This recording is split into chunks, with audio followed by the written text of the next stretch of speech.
Here's what would happen if World War III started tomorrow. Millions of people would likely die, and the Earth would take decades, if not centuries, to recover, especially with some of the tools and weapons that countries are using these days. Soldiers on the ground might have exoskeletons, making it easier for them to carry heavy equipment over long distances. But the war might not be fought on land, or in the sea or sky. It might be fought in space. But the most terrifying thing about this war would be nuclear weapons. A nation can have all the resources and people they need, but if a nuke gets dropped on you, it's game over. And if one country drops a nuke, it's to stop another country from doing the same, and then another. Soon, the entire world would be destroyed. Who would win this war? Absolutely no one. A full-on World War III would have a massive impact on the world as a whole. In the councils of government, we must guard against the acquisition of unwarranted influence, whether sought or unsought, by the military-industrial complex. The potential for the disastrous rise of misplaced power exists and will persist. We must never let the weight of this combination endanger our liberties or democratic processes. We should take nothing for granted. Only an alert and knowledgeable citizenry can compel the proper meshing of the huge industrial and military machinery of defense with our peaceful methods and goals, so that security and liberty may prosper together.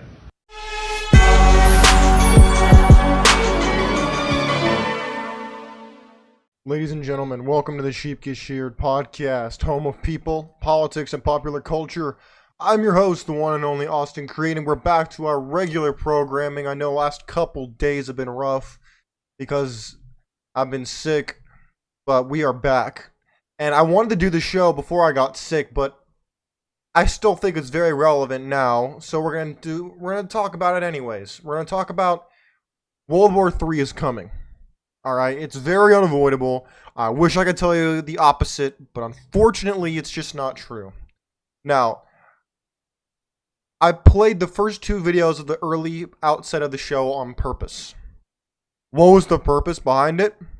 The purpose was this. Number one is this conversation about nukes. It's funny because people are talking about nukes even now. In my class, one of my classes earlier today, one of my professors talked about how much he feared... Sorry about that. One of my professors talked about how he feared nuclear weapons and their devastation, the political tools that they have become. It was interesting to me. I mean, because I've been around these weapons. It was my job to know how they operated, how the whole project operated, not every detail, because it's very neat to know. But I learned a lot about nuclear weaponry, especially ICBMs, when I was in the military. That was my job, was to know about these things, know how to repair them, know how they worked. I knew how, that was my job, was to know these things. So it's always interesting when people talk about nuclear weapons, and from a civilian standpoint, I get why they're scary. Now, I'm not going to talk too much about nukes because I'm not allowed to. For legal reasons, I'm not allowed to. But what I will tell you is, while there is warranted fear, they're some of the safest weapons you'll ever see as well. They don't just accidentally go off, okay? There's no need to worry about that. Alright? But here's what I do want to talk about. From what we see in Israel, the devastation the Hamas and the Palestinians are doing, to the Israelis, and the situation in Gaza, it all ties together over one reason, and that is the military-industrial complex. There is so much money to be made in war, you have no idea. Unless you've seen it. You have no idea how greedy these people are. You have no idea how much money is behind them. It is crazy how much money there is in this industry. Just look at how many congressmen, congresswomen, senators. Look at how many of them have defense contracts. or how many of them are invested in the defense contracting business. Then you'll start to see how they make so much money. Mix that with, allegedly some insider trading, and suddenly you suddenly understand why you start off with next to no money in the house and you suddenly have millions of dollars. Add some lobbyists in the group and then you stir it all up in the witch's brew, and there you have it. Good old American capitalism on Capitol Hill. That's how it works. Now, the reason I say that World War III is coming is because I believe that there are people in this world who would burn the world to the ground so they could be king of the ashes and have all the gold, have all the money, and have everything that's left. I firmly believe that. And all you gotta do is look at what's happening in Gaza between Hamas and Israel. Now, I want to make no qualms about this. I'm on the side of Israel. I am Jewish. I will always side with Israel. You can make fun of me for it if you want. Go ahead. Go ahead. I don't care what you say. Here's what I want to add to that. It makes me sick what Iran, that Nazi state, and Russia and what they're doing to Israel. And I want to give Biden some credit. He actually is standing up for Israel, and I want to give him credit for that. Now, does that make everything else go away? No, of course not. Does that make everything go away? That he's insanely corrupt and that he has a lot of shenanigans going on in Ukraine, and so does his son and everything else? That doesn't go away. Well, my friends, World War III is inevitable because there's so much money in it, and number two, the pressure is building around the world. The ideologies are increasingly clashing, and the wheel has never been reinvented, and the reason that is because it tends to resurface. And what I mean by that is history is not repeated as long as there are people alive who will repeat the accurate telling of history. And as I look at how many World War II veterans are, passing away, may they rest in peace, the more I realize that my generation of Gen Z, Gen Alpha, who's coming after us, a lot of people in my generation, they don't understand the fight that the greatest generation, and the boomers who were super close to World War II, what they dealt with.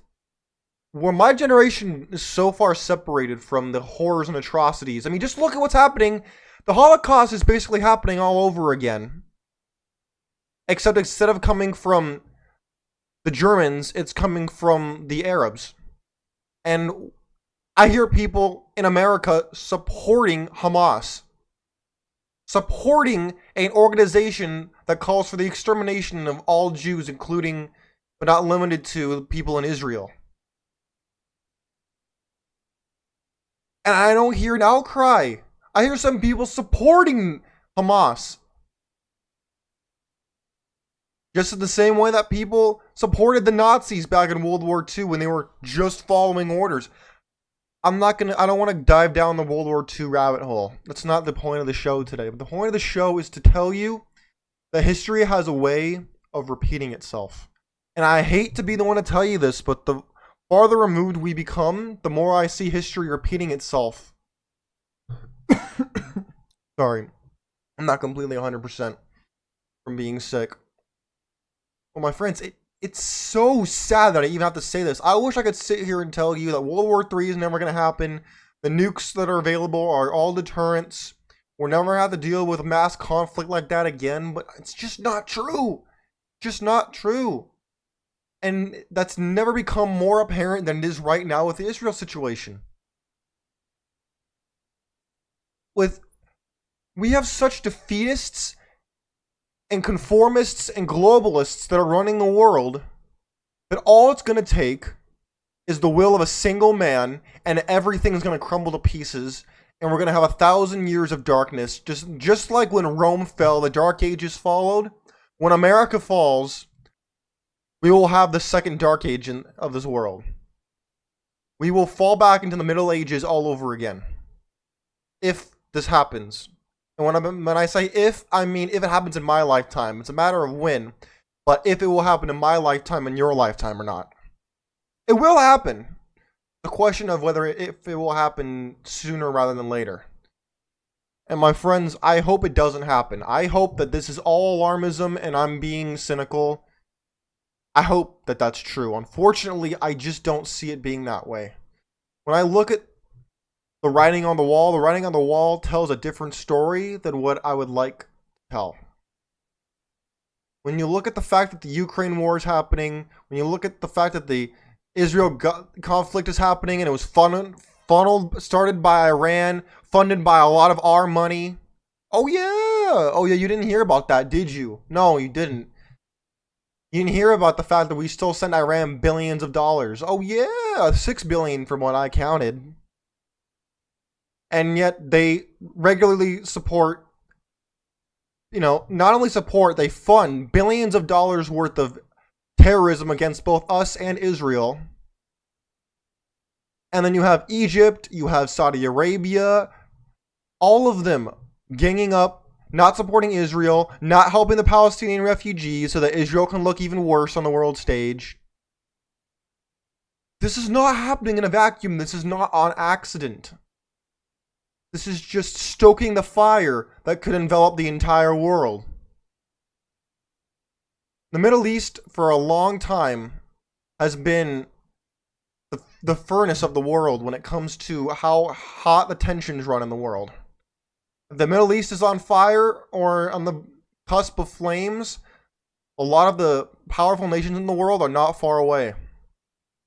And with the amount of technology we have, the seaborne weapons that we have, if you don't know what a seaborne weapon is, I've discussed it before, but seaborne stands for chemical, radiological, biological, and nuclear.